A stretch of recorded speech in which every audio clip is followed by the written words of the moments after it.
नमस्कार मित्रांनो, आज तुम्ही बघू शकता गिरणा धरणाचे जे आहे 14 जे गेट आहे ते सोडून देण्यात आलेले आहेत।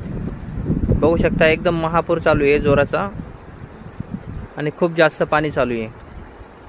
मी आता जे आहे गिरणा नदीच्या काठीला आहे। बघू शकता दोघं तडी फुल आहे आणि पाणी बघू शकता तुम्ही, हे बघा एकदम जवळ पाणी।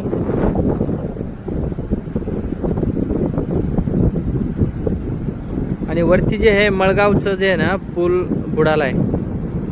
बघा वरती पूल आहे, मळगाव म्हणून गाव आहे ना, तिथं पूल एकदम त्याच्यावरून पाणी चालू आहे। सध्या खूप जास्त पाणी चालू आहे सध्या। आज सकाळपासून जे आहे वरती जे आहे खूप जास्त पाऊस झाला आहे, ढगफुटी भी झाली आहे आणि कोणता तरी एक बांध आहे वरती तो फुटलेला आहे। त्यामुळे जे आहे ना खूप जोराचा जे पाऊस आहे इकडं सोडण्यात आलेला आहे।